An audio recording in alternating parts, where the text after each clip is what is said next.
We have a rather curious subject this morning, one which many persons have heard about, but very few really know much about, and that is the great cycle of the Grail, which has become one of the most important descents of symbolism in the Christian world.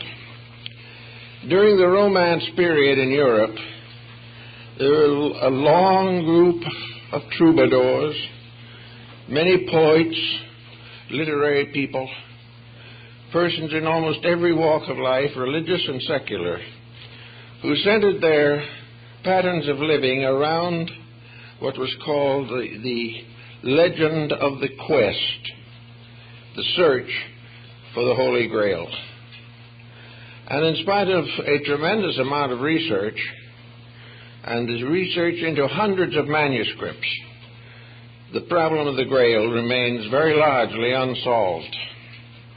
So this morning we want to approach it a little differently, not dogmatically, to see if we can see a little more of the influence of this tradition, not only upon the people of the 14th, 15th, and 16th centuries, but upon the world as it is today.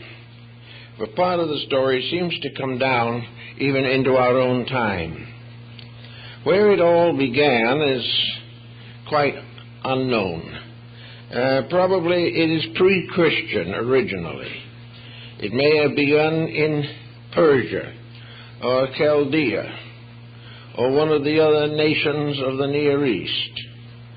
But it was the story of a search for the most holy relic of Christendom, the Holy Grail, the cup from which Christ drank at the communion of the Last Supper. The fact that the cup continued to exist is variously supported by myth, by legend, and by certain semi-historical accounts. Probably one of the most prominent and common legends is that to the effect that it was brought to Britain by Joseph of Arimathea. He was the one who loaned or gave his tomb for Christ's body to rest in the Holy Sepulchre. Joseph reached England probably around the year 50 or 60 A.D., and is supposed to have brought with him the Holy Grail and the handkerchief of Saint Veronica. Veronica herself is said by some to have also been in this small group that under persecution left the Near East, traveled through France, came to the coast of France, and journeyed over to Britain, where they were hospitably received and where the original church of Glastonbury was built.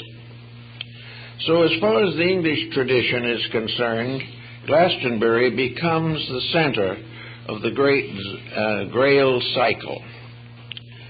Glastonbury is an area in rather swampy land surrounded by marshes that were known in ancient times as Avalon. And it was to Avalon at the time of his death that Arthur was carried by the mysterious women in the great black barge that took his soul to the afterlife. All of these stories seem to have some kind of a special meaning. The bards sang them, and they were carried through many different cycles of poetry and prose. They appear in the Near East. We find references to them in Islam, but we do not seem to be able to make a solid statement of what is fact and what is fable, what is fanciful and what is symbolical. Perhaps the symbolical development of the story began in Alexandria, which was a mingling ground for practically all of the religions of the world in the period from the 2nd century B.C. to the 3rd century A.D. Here a great many sacred writings were preserved. Here the Gnostics and the Essenes created their schools of thought. the Neoplatonists and the Neo-Pythagoreans, and also here, according to the ancient tradition, the first college of Christianity was established by the Apostle Mark. So there are many stories of this particular series of events or cycles, and perhaps it is useful at this time to consider what the meaning might be. The order of the quest was always more or less the same in the story. It was added to a little and subtracted from a little by different writers, but it centered around three distinct objects. One was the Holy Grail, which was the most important of the hallows, as they were called. The second was the spear of the centurion Longinus, which is supposed to have pierced the side of Christ.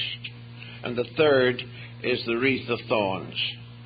These have been variously sanctified in different parts of the world. Great cathedrals of Europe have declared that they possess these objects. The problem of trying to verify the story is about as difficult as verifying the mystery of the Shroud of Turin. But in the whole picture of it, one point stands out. It is always a search. Every part of the Grail legend, dealing with Galahad, the guileless knight, Parsifal, Lohengrin, and many others, these were all seeking for something. They were searching for a vision. And it is said that Parsifal and Galahad attained the vision of the Grail. And that after the death of Parsifal, the Grail was taken to India, where it was enshrined in the kingdom of Prester John, the Christian emperor of Asia. All legend, all myth. But where in all of these stories is there something very important? A number of scholars trying to find what was called the hidden church of the Grail finally came to the conclusion that the search was fruitless, that they would never be able to find a church in this world that fulfilled the requirements of this mystery. They finally decided, therefore, that the church of the Holy Grail was not in the material world, and yet it existed, and that it became part of a great descent of man's aspiration after enlightenment. The search was always the same. The search was for light. The search was for union with reality, and was a great dedication, a pilgrimage toward reality. As we go into this, we find an interesting factor presenting itself. And that is that from the beginning there is an overtone in the Grail cycle that seems to suggest that in every instance the Grail search must be an individual effort. There was no way of joining something.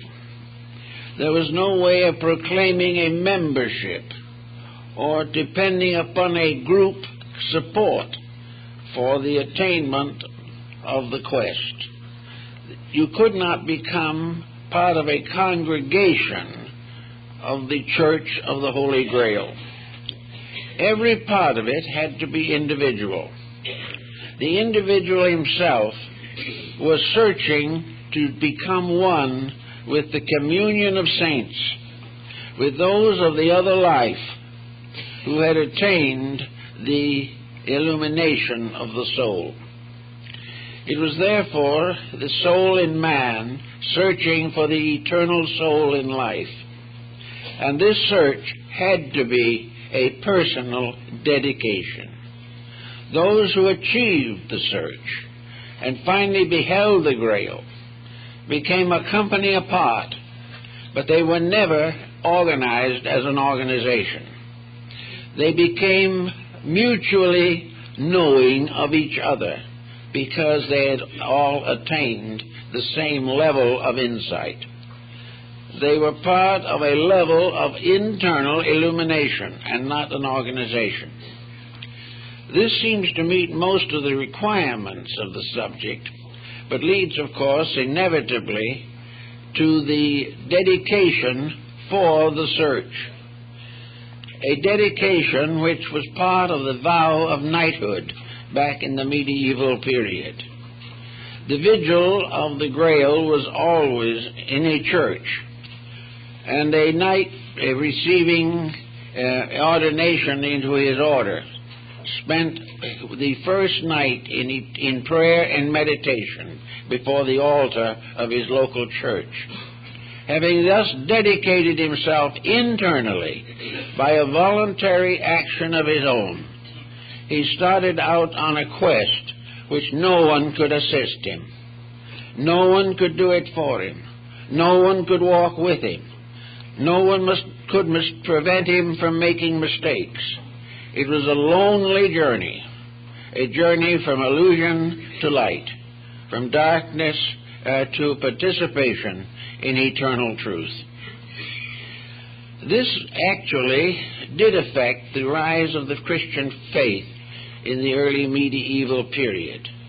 The Grail cycle, regardless of its origin, which may have been among the mystery schools of Egypt, Asia, North Africa, Greece, all of these countries, but wherever it began, it became a key to the religion that had no physical structure, a religion that was entirely subjective, a religion to which each individual made his own commitment, and having made this commitment, either succeeded or failed, in either case alone.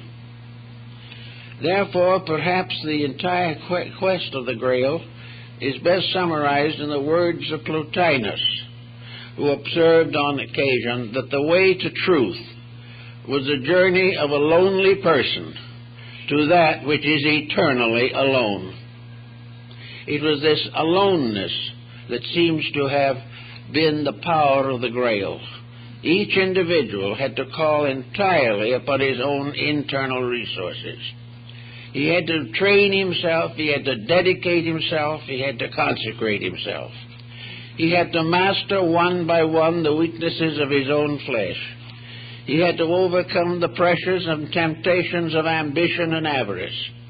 He had to purify his own nature by a vow taken only to the very highest part of himself. He must slowly climb that mountain between his own material nature and the attainment of the enlightenment of his inner soul. It's a very interesting concept, and probably has never been fully explored, except that there are records and indications that certain persons apparently achieved this tremendous dedication. Also, it was twisted into the cycle of alchemy at one time, so that the purification of the metals, the transformation of all that is base into all that is sacred, was the great alchemical transmutation, performed alone by an alchemist in his little laboratory, by prayer and meditation, and on rare occasion by some type of miraculous manifestation. To the Grail cycle, the miraculous was an internal mystery. It did not deal with the commonplace of life. Miracles did not interfere with the workings of universal law. Miracles were inner experiences of attainment, a proof that the reality was nearer than it had been before. The problem of the origin of the Grail, again, has a great many legends associated with it. One legend says that it was carved from the crest jewel of the archangel Lucifer when he fell from heaven. Others say that it was part of the basin of consecration found in the ancient rites of the tabernacle in the wilderness. Some believe that it was the ecstatic cup of Bacchus or Dionysus in Greece. In most cases, it was a chalice in which the individual had to find ways and attain to the possibility of cleansing the inside of his own cup, which was the actual meaning of the term. Now, in doing this thought, or living this way, we find that there arose in North Africa and in early Christendom a teaching that was to become very important in the life of people. And this teaching was the cultivation of the power of internal visualization. In other words, the individual gradually transformed these ideals into inner pictures. These pictures, like the Oriental mandalas, were visualizations of a superior state of being, visualizations which impel the individual to fulfill them or to achieve the mysteries which they represented. And in some of the old English block books, and on the continent also, the city of the Grail, or the Church of the Grail, is placed at the top part of the great Ptolemaic system of the solar system. You climb the ladder of the 7 planets to reach the entrance of the secret house. This house was above the firmament, and there dwelt together the deity, the triangular Trinity, and the abode of the blessed. So the whole concept gradually became a series of self-disciplines by means of which the individual sought to remove from his nature all forms of defilement. Now, the beginning of the Grail journey was always the same. It was, first of all, the realization of a great need, and I think maybe that is where we have to begin our thinking. No matter who we are or how well equipped we are for life, there are always areas in which desperate need arises. No individual is completely sufficient to his own necessity. Those who think they are simply egotists, because there is no one who can be so protected either by his own mind or environment or by his worldly goods that he is free of crisis, free of danger, free of disappointment, free of disillusionment and despair. Therefore, the beginning of it all is the concept or realization that we are all imperfect, and also that by the kind of world we live in, the grace of a divine power has made it possible for us to overcome these imperfections in ourselves. The individual can live a good life, a life that is not temporalized by advantages or corruptions. The individual can be a true Christian. But to do this, he must make decisions, and very often he must turn his back on the very church he claims to belong to, because it is not possible for the individual who is dedicated to the search to accept a theology as the basis of his own enlightenment. He must realize that his journey to the Grail is one of dedication and personal victory over the weaknesses of nature, the possibility of living nearer and nearer to the love of God by direct personal unfoldment. Therefore, in the search for the Grail, there must first be rites of purification. The individual must gradually, to the best of his ability, put his life in order. He will not be able to do so perfectly, that is understood, but he must make a gradual effort to get over the problems by which he is bound to an inferior state by his own center of consciousness. He must get over all grievances. He must fulfill the commandments of Jesus. He must dedicate his goods to the need of those who are impoverished. He must give graciously of himself at all times. He must hold nothing and demand nothing. He must never conspire to gain anything for himself, including a conspiracy after truth. He must not have any of these motivations behind his action. There must be only true and simple acceptance and practice of the noblest form of life which he can experience. Now, if by this type of problem or this type of living, he gradually overcomes the major weaknesses of his own nature, he gradually comes into a state of internal tranquility. And tranquility is the open door to the sanctuary of the Grail. Tranquility means peace with reality. It means that the individual accepts without question the true teachings of his religion, whatever it may be, and lives it without restriction or compromise.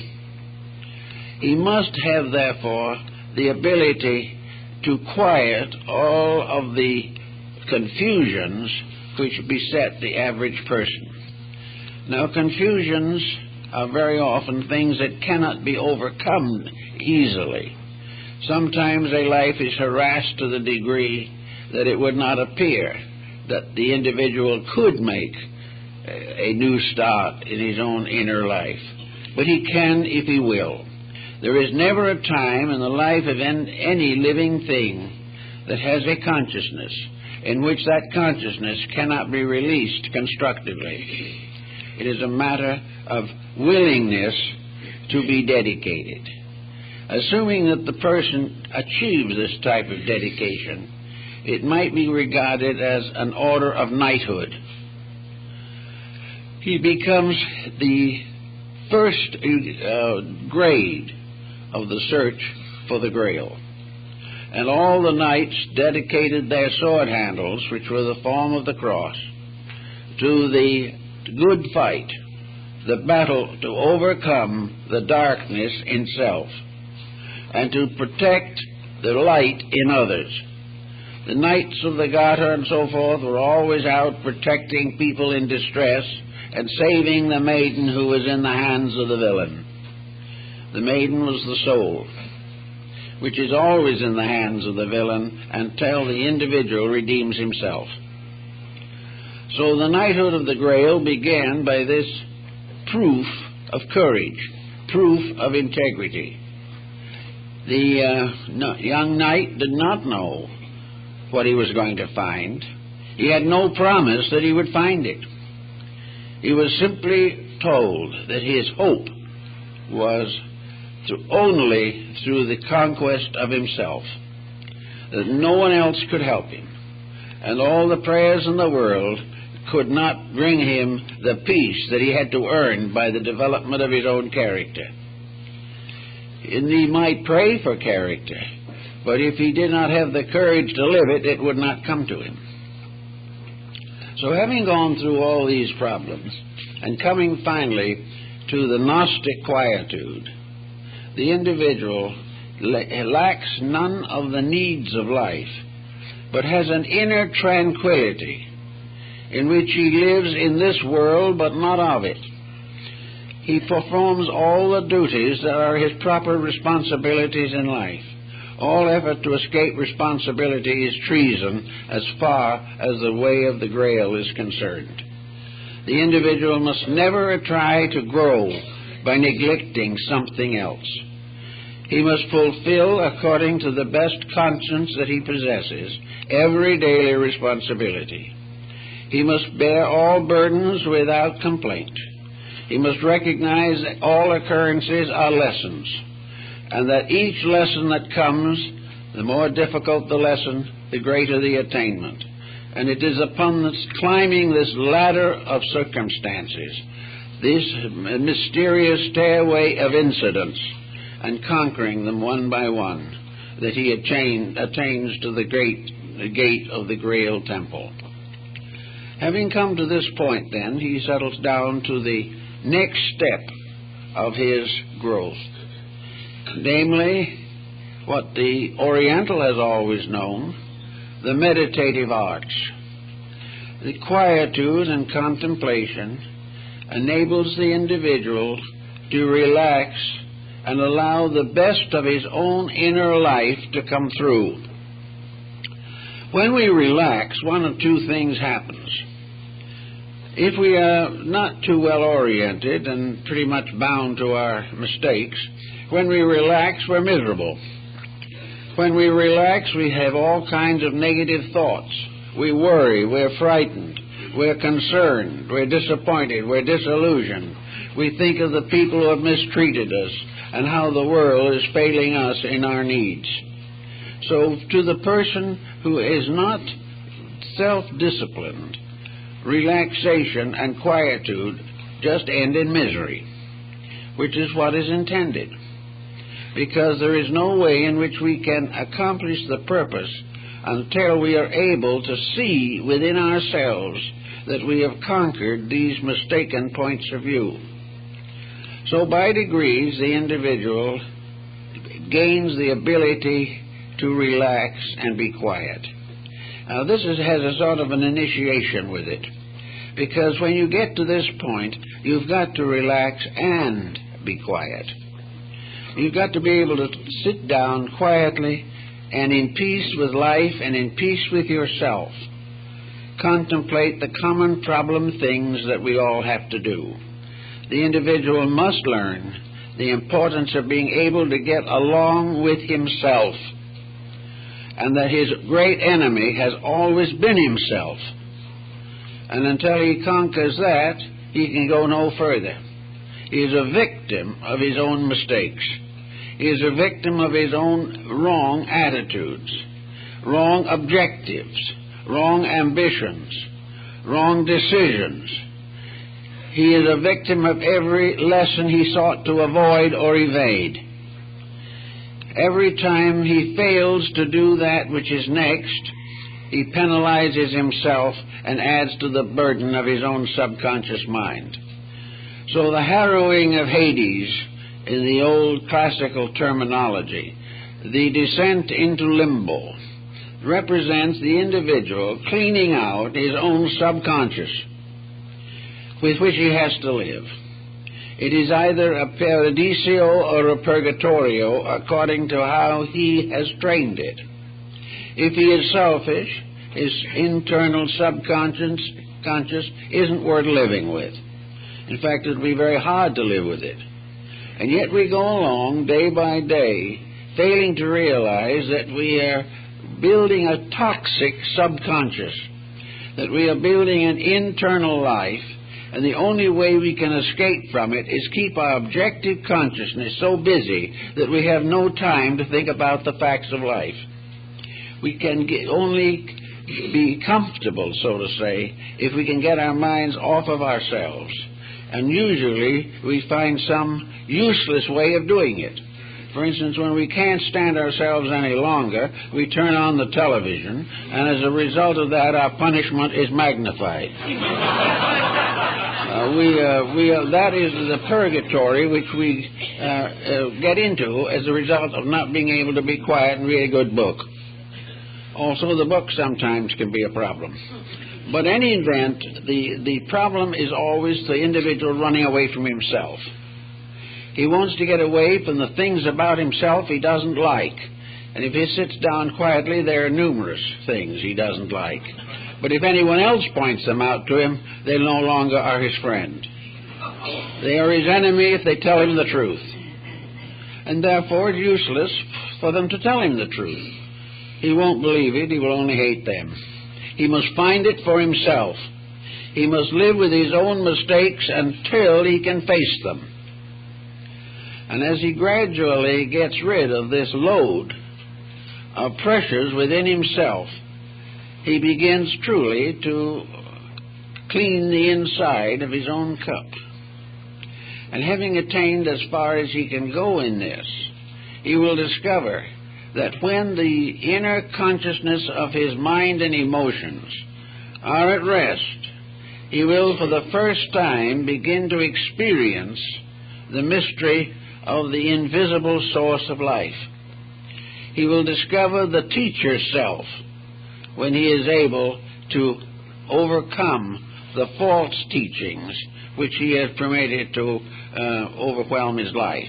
It's the same problem as we have in the legend of the fallen angels, in which the human mind has fallen into the hopeless confusion of ignorance. Ignorance which can be either learned or unlearned, but ignorance which is at all times the handicap, that which stands between, that which prevents the unfoldment of the natural life. We find also that mystics and the whole Grail cycle is a mystical tradition, that mystics always have represented the feeling of an immediate personal communion with the divine.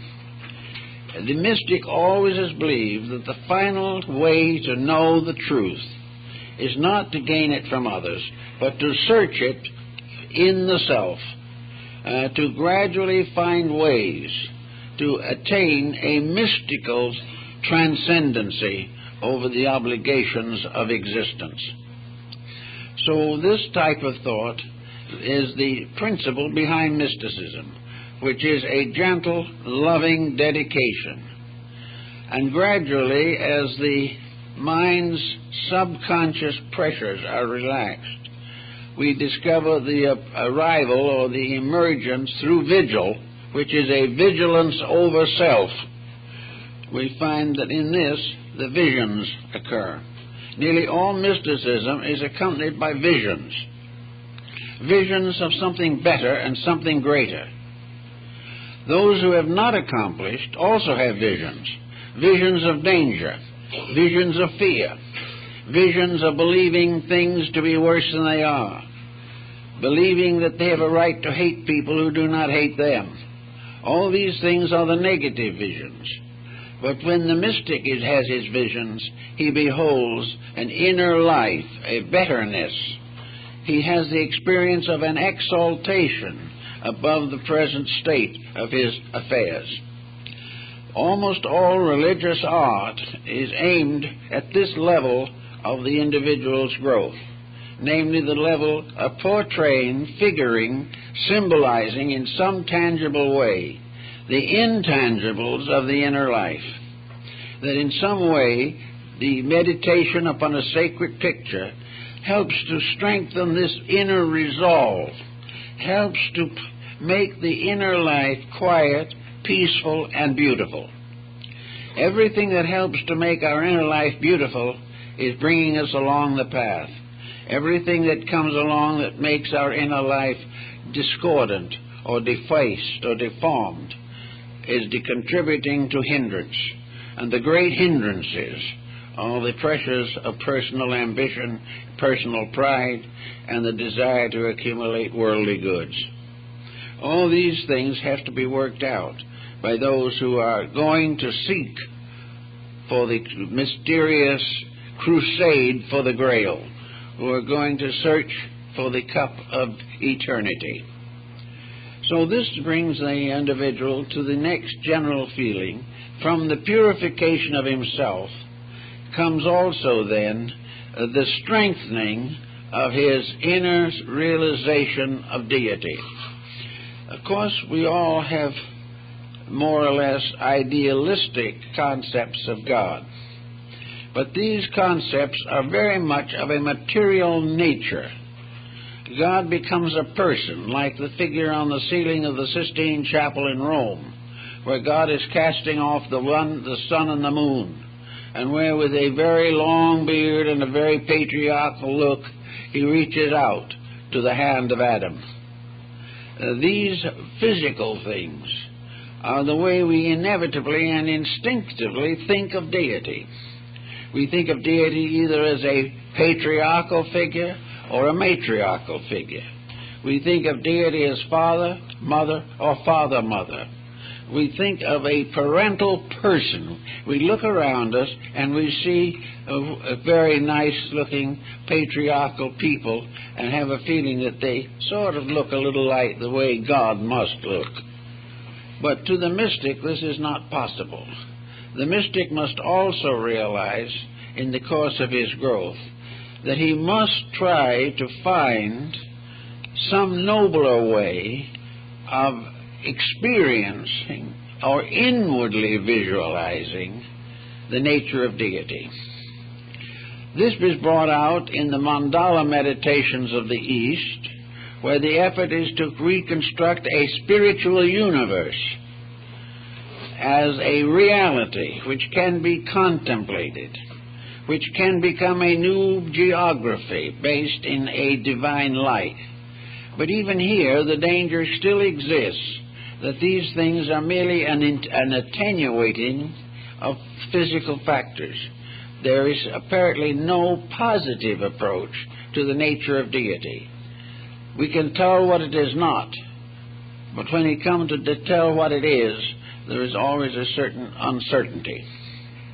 But in the search of meditation, we find almost all mystical schools have religious observances, not observances demanded by some system.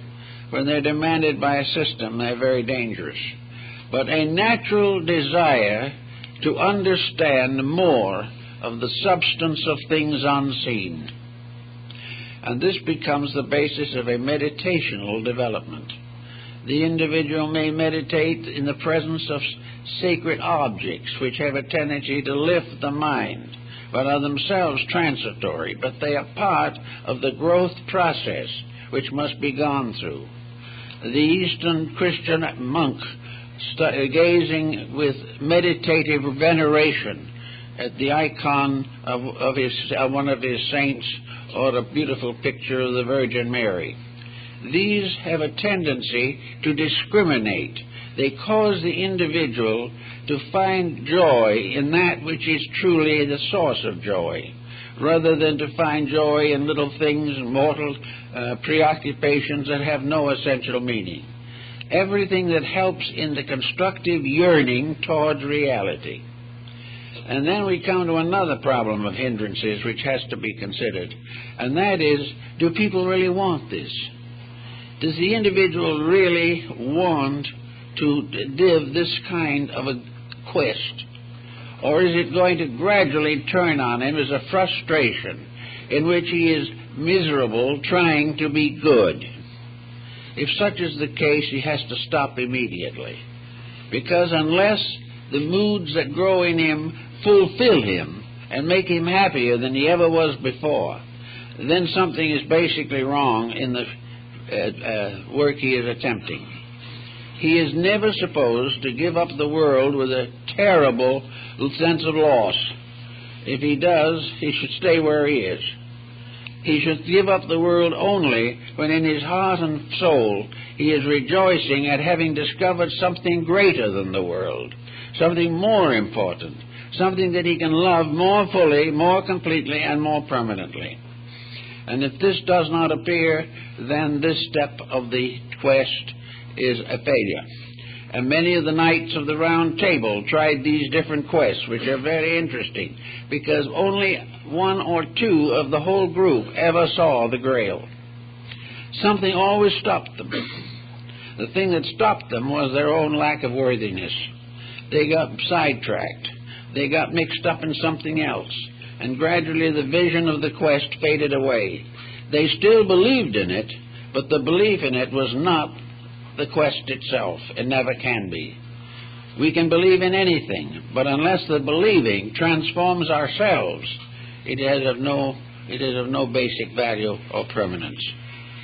But assuming that the individual has gotten this far in one piece and is going along fairly well, then we have these rungs of the ladder of meditation. We find the problem of growth involves not only the transformation of evil, but the glorification of good. The individual in order to really understand life, the great world of divine principles and causes, was placed in a garden where he was supposed to name all things according to their natures. He has rather named all things according to his own likes and dislikes, which is not the same thing. But in all of this problem, he has to recognize the importance of the experiences of growth. For instance, the mind must be developed. The various arts and sciences are rungs of a ladder. The individual is not wrong because he's a biologist. He's not wrong because he happens to be a grammarian. It is all a problem of what he is inwardly motivated by. If he is properly motivated, all sciences, arts, philosophies, crafts, and trades are equally sacred. If he is not so motivated, they are all equally profane. Therefore, it is not that the individual should walk away from experience or try to go off somewhere and live in a hermit cell for the rest of his life, or renounce humanity. A great many people just renounce humanity, and they try to get along without it. They try to leave behind every disagreeable task. They resent every social restriction. They dislike constantly the ineffectiveness of governments and religions and educations and everything, and come out very desperately against prevailing systems. This doesn't do much good. It constantly adds to a negative sense of criticism. It proves that the individual is still functioning without the gleam of eternal light that should be within himself. So he has to start in and look over everything he doesn't like and find out why it is important, why he needs it, why he must understand it, and very often why he must transcend it by a full action of consciousness. So the individual who tries to excuse his weaknesses by pointing out the weaknesses of other people is not moving in the right direction at all. The person who wishes to make a donation of their lives to a divine cause must have something to give. They must have an achievement, an accomplishment, a value that can be used in life. We must not bury the talent or the talents. We must use them if we would be called good and faithful servants. So by using the talents, we are able to gain not only a certain and additional ability to live well in this world, but at the same time we are beginning to gain a better insight of the dimensions of that greater world we aspire to. We have to realize that all of the arts and sciences are like radiant stars suspended in a universal heaven. They bring light where darkness would otherwise be. We have to learn to recognize that knowledge is not bad. If it's true knowledge, it is very good. But to accept it as knowledge is not enough. We must find the spiritual soul behind knowledge. We must find the divine reality from which all forms of knowledge are suspended. If we do not accomplish this, we can go out and abuse knowledge and throw our world into war and disaster. Hurt and free from hurting others. He must not do anything by means of which the tragedies of life are magnified. He must have the very kindest and most gentle attitude towards everything. He must realize the importance of being at peace even in the midst of chaos. This type of thing and this realization of what should be then helps the individual to gain this equilibrium, and he becomes a knight errant. He becomes one dedicated to the service of the system, the Grail system, the Garter system, the orders of the quest, the orders of the bath, and all the great orders of chivalry. The search for the golden fleece, which is the great order of chivalry in Europe, on the continent, is again the same thing. The golden fleece is the ray of light flowing from the Lamb of God. So all these things tie in, and little by little we begin to reverse the sources of our inspiration and influence. But we also have to have the courage and discrimination to know when we can even accept our own attitudes. And the only way we can do that is to be so selfless that there is no way in which we can be tempted to misuse any knowledge that comes to us. After this, we come to the truly meditational problem. Having cleansed the heart and mind from all traces of ulterior attitudes, the individual can, for the first time, come into the state of prayer. Prayer up to that time is just a conversation, usually with the lower part of yourself. But when that part is no longer there, prayer becomes a contact with the highest inspirational levels of consciousness. And because these inspirational levels have the power to perfect or rationalize or make whole all the disasters of the flesh, prayers are answered by the constant increasing of the divine consciousness within the person. Little by little, the divine takes over. And where the divine takes over, there is no longer any need for prayer, because the individual lives constantly in the light of God. So in the continuing of these thinkings, we come to the period of beginning to be useful. We must have some kind of a cause. The knight without a cause is in serious trouble. But the cause is dedication to whatever is necessary in life. Now this brings in a point that seems to be inconsistent. And from the outside it is inconsistent. But there is an inner meaning to it, which we find has a consistency. We are taught to purify ourselves and to free ourselves from worldliness, and yet we are also taught to turn back and serve those who are in worldliness. We have to go back to feed the hungry, cleanse the leper, heal the sick, and according to the teachings of Christ, finally to raise the dead. Therefore, we have a job here, even though we are outgrowing here. And the reason why we feel this need for this commitment is because the persons who are in trouble are usually not able at that time to sustain themselves.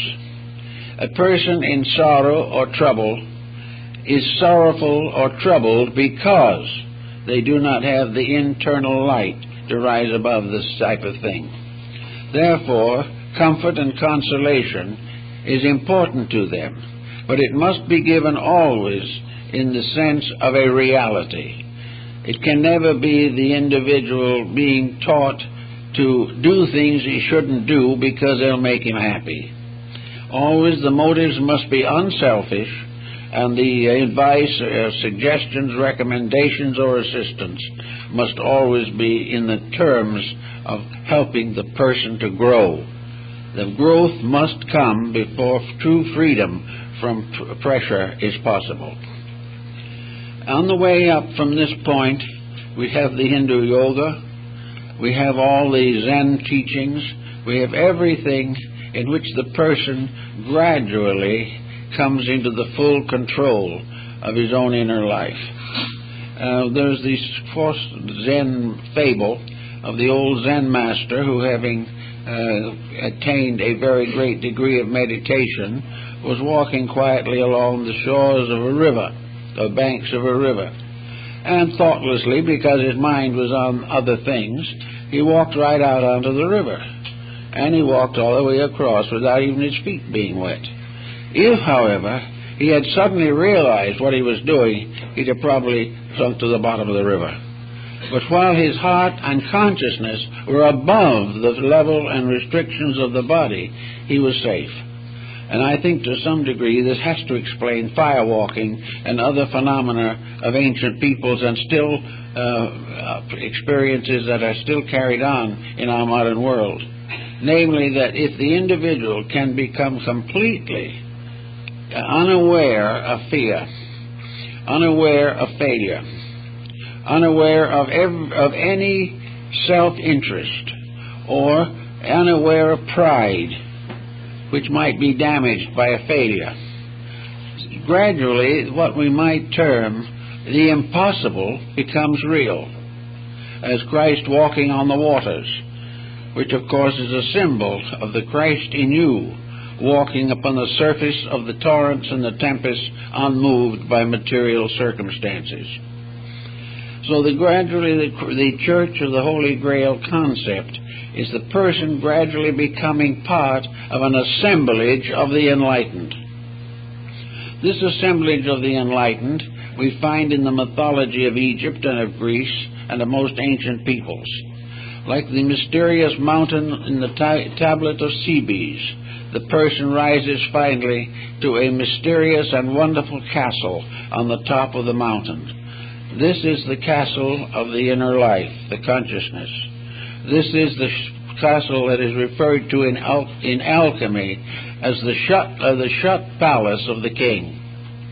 It is the divine acacia, the place of wisdom, love, and veneration.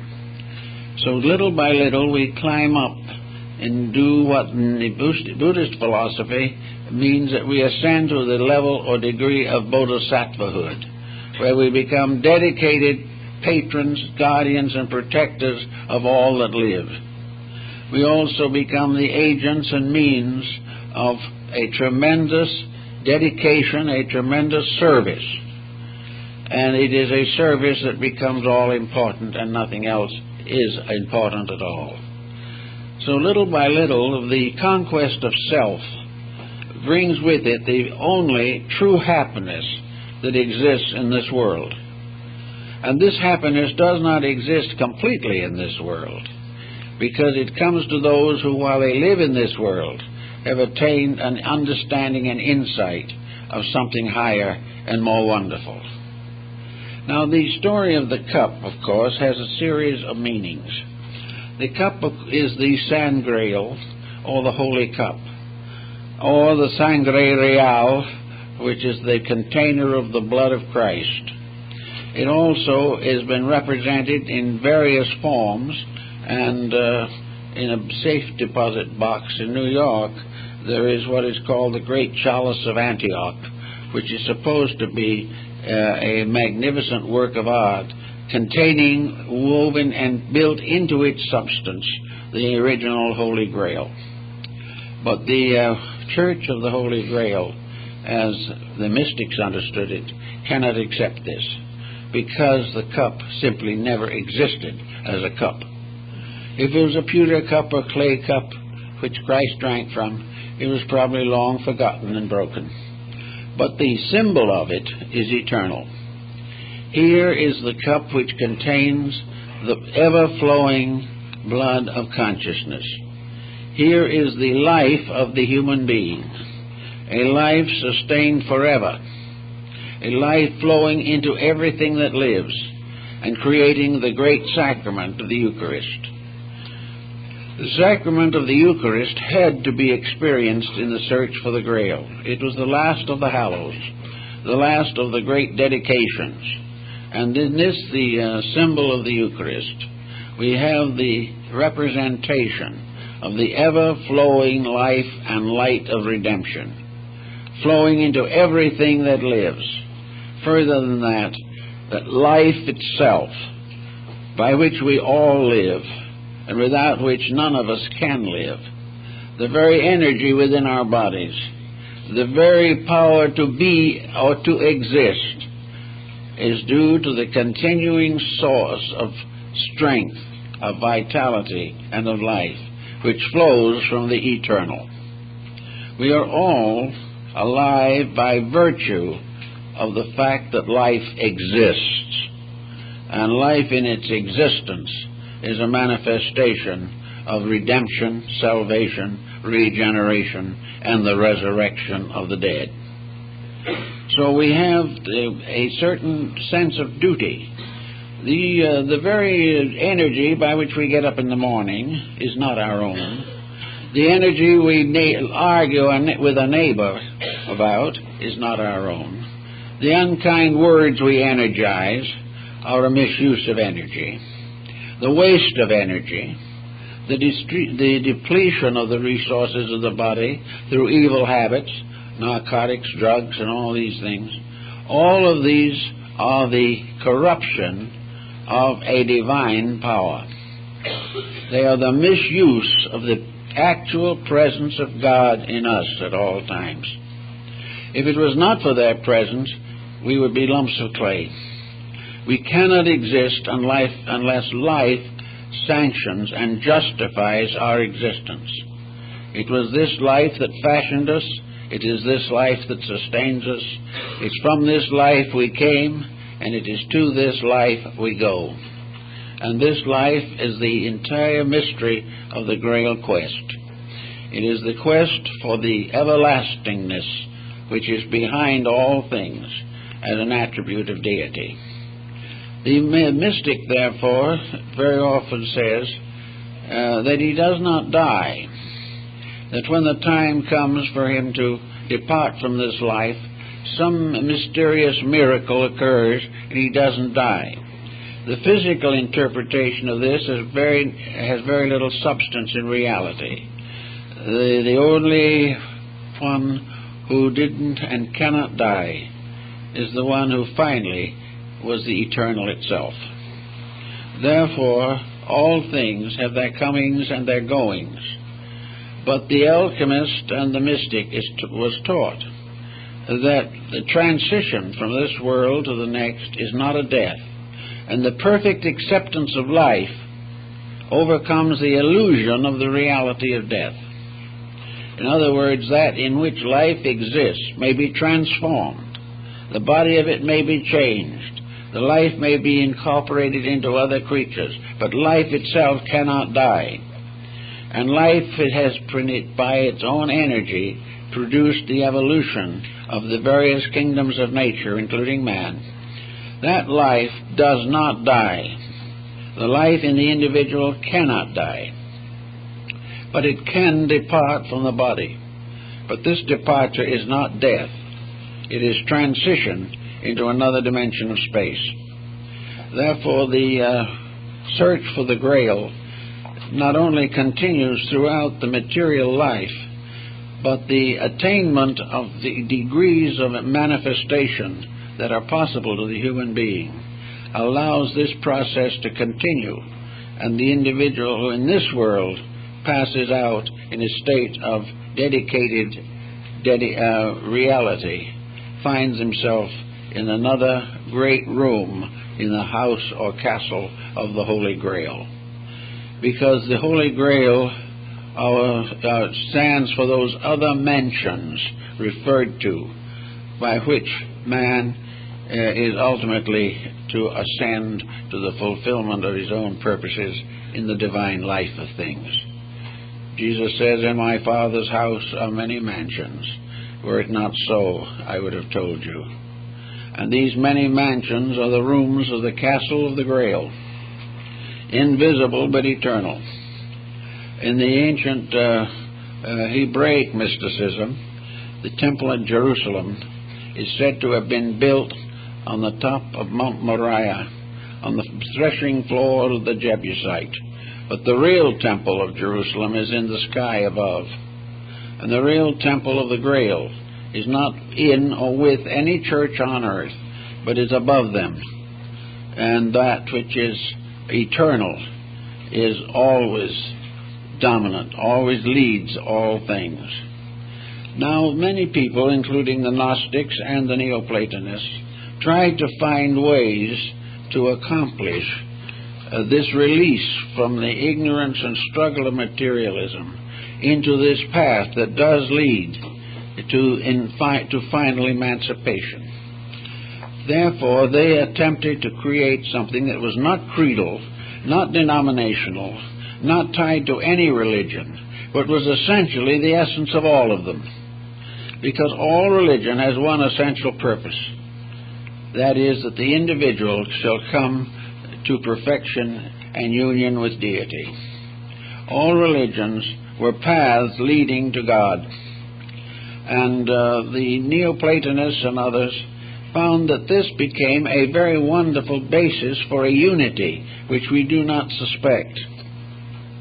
If all these paths all lead to the same end, then all denominational and creedal inequality is meaningless. The individual, wherever sincerity dwells, God dwells with us and has helping and leading us to the better way of life.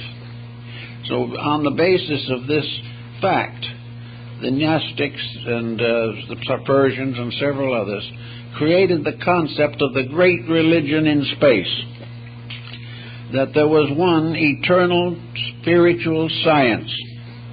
There was one great church, one great cathedral. It might have all different names. It might be worshipped by 1,000 different sects, but they all, without knowing it or with some hope, without any understanding, they all are on pilgrimage to the same house, the house of hidden places, itself hidden. Every material aspiration is a step forward in the journey toward the universal church, the church which never began as far as man is concerned and will never end as long as there is need anywhere for the grace of God to be disseminated throughout creation. So this idea was developed gradually until it became this over-faith. And it was very valuable during periods of religious persecution, because there were many generations in which all effort at piety could lead to martyrdom. All dedications to outside sects led to frightful wars, terrible abuses, religious persecutions, and fanaticisms. And all of these terrible incidents faced the individual whenever he tried to express any functional or organized religious belief. Therefore, the true religion was held in secret. All of these outward forms of it were symbols of its own inner mystery. The symbols were obvious to those who understood, and those who did not understand could gradually enlighten their inner life until the understanding came to them. But it was better for the realization that in this world there has never been but one religion, and that religion is set forth in the great spiritual and moral codes of humanity. And it has been disseminated throughout the world by religious teachers, by messiahs, by saviors, by martyrs, who have given everything to bring the code to earth, to bring the reality to earth.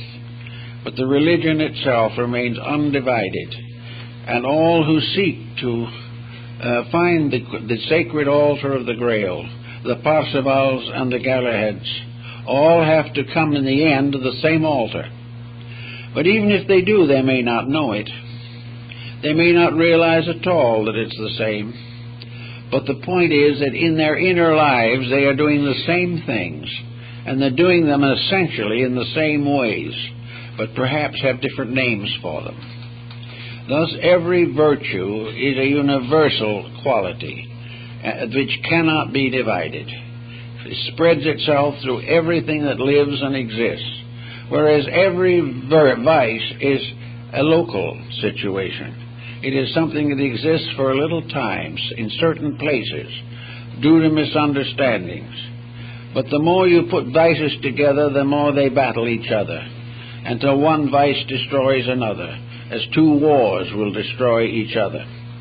But virtues, wherever they are, feed each other. For in virtues there is always peace and harmony.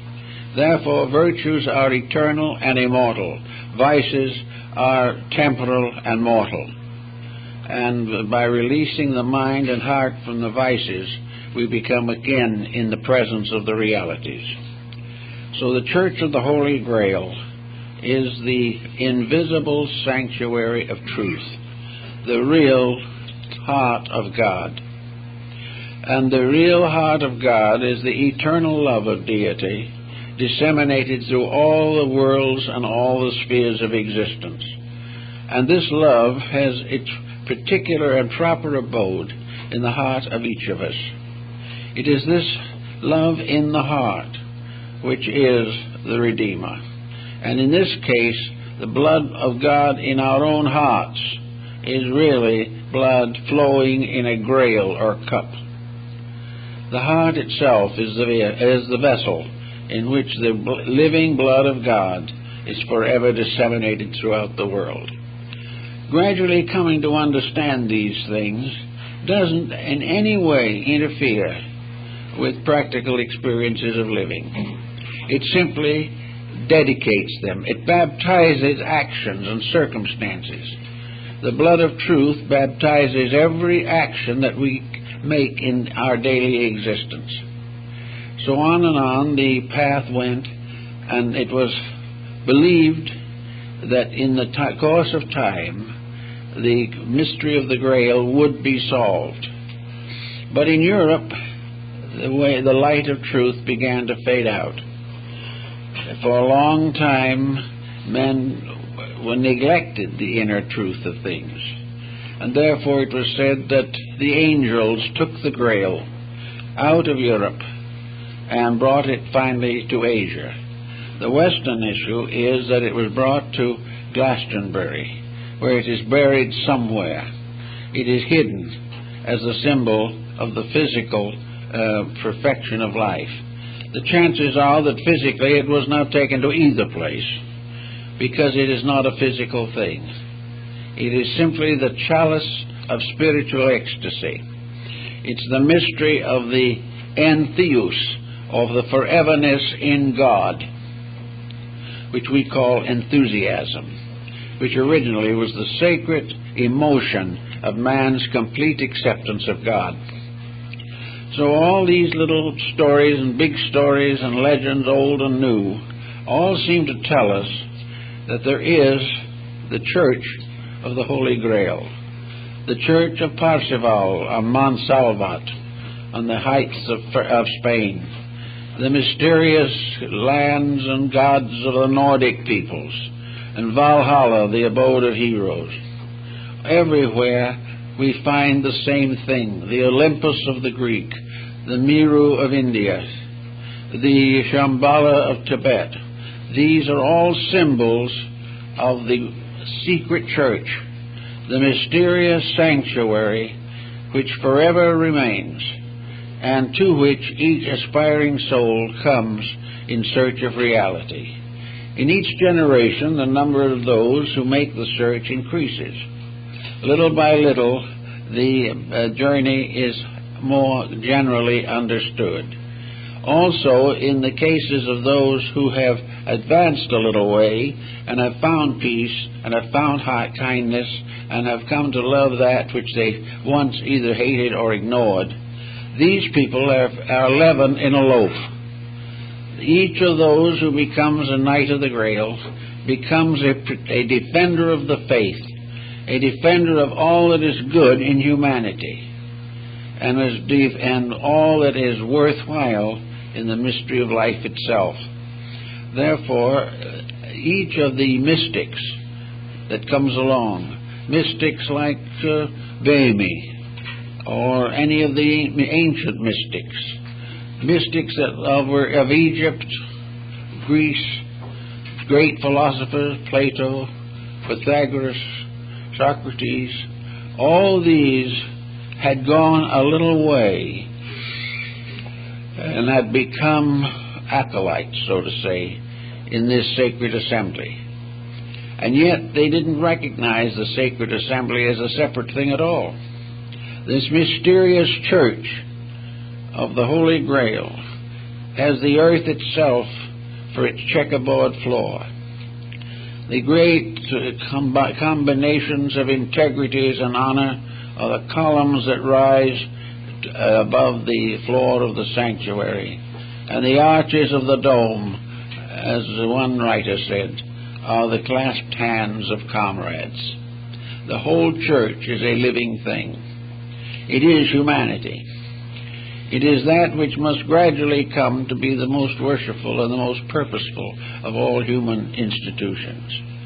We are going to have to move away from the concept that the material world is the reality, and that according to how things go here, so they go hereafter. We have got to come finally to the recognition that this world is a sanctuary itself. Every part of it is part of one sacred house. This sacred house is the home of all kinds of living things. And in this home, which is the one great church, many little churches have been built by persons of various convictions and dedications. But after all, the earth itself, the solar system, the cosmos, all are sanctuaries. It is a mistake to think of any of them as materialistic, mechanical devices. The earth is not just simply a physical planet with an atmosphere extending a few miles from its surface. The solar system is not a machinery of planets. Cosmos is not a mechanism of stars. These are all parts of great eternal principles manifesting forever. And it's man's possibility to climb the ladder of stars, to go on and on and on until he becomes fully aware of his place in the universe of things. And this search to the knowledge or awareness of realities, of course, is the quest of the Grail. It is the continuing struggle of all that lives to grow. Birds, animals, insects, everything have the great pressure to survive. And for man and for all creatures, true survival is not the survival of the body, but the survival of the God within the body. We are all concerned with the myth of the dying God and the resurrection of that God through our own personal contribution to the integrities of the world. And as we gather a little bit here in Christmas time, it might be valuable to realize some of these points, that we are living in a world of divine potential. There is nothing that is necessary to us that is not available.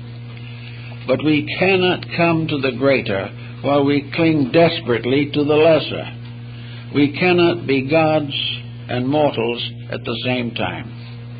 Actually, we never were mortals in the truest sense of the word. We have always been gods in disguise. At the moment, we are gods in distress. Difficulties and problems are gathering around us. But behind, within, and about all of these is this immense sanctuary of life. Universes going on, cosmic systems going on, galaxies going on, and all that exists, the living church of the Grail, the one tremendous structure of universal integrities. You can't join it in the ordinary sense of paying dues. It's not interested in dues, but it does have something about it. It wants nothing, needs nothing, and can use nothing but the best of each of us. That which is the true reality in us can become part of the great congregation of the Grail. And this congregation is dedicated in many ways to the service of eternal truth. Truth must always have hands and feet in order to function in a world of hands and feet. Where there are no hands and feet, it has other members. But here, each dedicated person helps to release or perfect the great plan of life to which we all belong. And the mystics of Europe seem to have understood this. The mystics came to realize in the end that the whole symbolism, the whole emblemata of things is a single story, the story of the eternal quest of that which alone can bring peace. the peace of nations, the peace of families, the peace of individuals, all must come from ennobling of human character. Now, we don't all feel very much like ennobling things, here and there at least. And the problem of a world dedicated to ennobling character seems a long way away. But after all, the gods move quietly, and like the millstones of the gods, universal nature grinds slowly, but actually very fine in the last analysis. And all this problem that we face is just part of the individual finding the way he has to go. We say these are very bad times, but perhaps they are the best times that we have ever had, because for the first time we are facing problems that must be solved. We can no longer run them under the edge of a rug somewhere. We can no longer migrate to another continent to get away from persecution or the pressures of life. We have to face them now. And with the proper enlightenment, each one will become worthy of knighthood in this story of human progress. We all must now begin to think, as we never have before, of what constitutes integrities. We will have to decide whether we want to go on making mistakes and suffering, or whether it would be more comfortable to change our own ways and let the light of truth lead us in the direction we should go. So stressful times are good times. And in the story of the Grail, the knights were not only sworn to this service, but they had a knight-errantry, for they had the sword of quick detachment. They had not only love and wisdom, but the courage to defend the right. And this courage to defend the right, however, is always in need of a definition of what is right. To defend the right means to always stand for the truth. To defend the right means to come to the aid of truth where it is endangered, if it is in our power to do so. To defend the right does not mean to keep things going the way we want them to in a material sense, but to defend the right is to prove to ourselves and others that eternal principles rule forever, and that those who are the true honored Christian soldiers are the ones who will defend the integrities of life, regardless of the cost to themselves in material concerns. Christ gave one great commandment to his followers, a new commandment: love one another. Now this is the voice of heaven speaking, and there will be no peace on earth until that divine emotion is firmly established in the hearts of human beings. No great miracle is going to bring it. The great miracle will come in each individual life when suddenly comes the realization of the meaning of it all. All study, all matters of personal improvement, all religious and philosophical research, all these things are to help us to get into a condition of consciousness in which it is possible for this mystery of enlightenment to occur. The mystics, with their illuminations, were brought into an emotional, spiritual contact with the integrities of life. They suddenly saw the air and the land beneath their feet, the waters, all these things as living testimonies of an eternal reality. They heard the cry of the bird. They heard all of the signs and symbols. They watched the mother watch her young. They watched all the beauties of life and realized that these are the great symbols of the divine purpose, and that it is up to us to live in the light of truth if we wish this purpose to finally lead the world into peace, security, and honor. The honor must come first in ourselves. And though we may say it is difficult, we can say that many can fall upon the right hand and many upon the left. But if we are just, we will stand. We will survive in the great pattern of things. because it is so ordained. And those who are faithful unto little things will be made masters over greater things. We must be faithful to the reformation of ourselves. And as this is accomplished, we will be given larger tasks and greater opportunities to be of value to our world and to the powers that created it. So at this Christmas time, the idea that the whole universe is just one church, and that the voices of angels can rise only when human beings and universal beings everywhere pay homage to the eternal altar of the human and divine souls. All this was part of something that was taught 2,000 years ago. But people didn't really listen too well then, and they're not listening too well at the moment.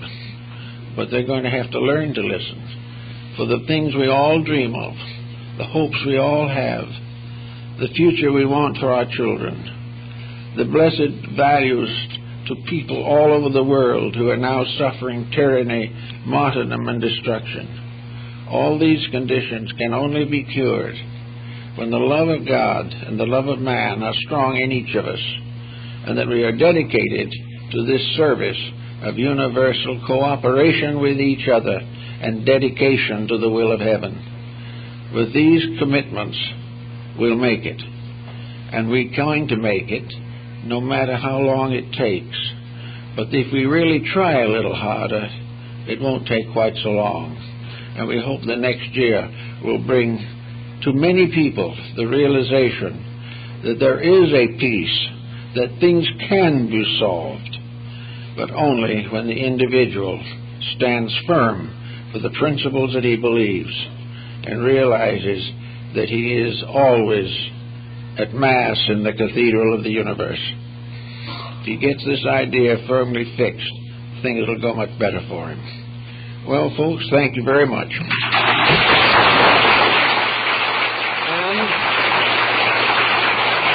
I hope for all of you a very, very Merry Christmas, a very Happy New Year, and a very deep study of yourselves. And if all these things are done, things will improve. And there is not one seed that can be planted which will not contribute to the ultimate harvest. We're all working at it. Keep going, folks.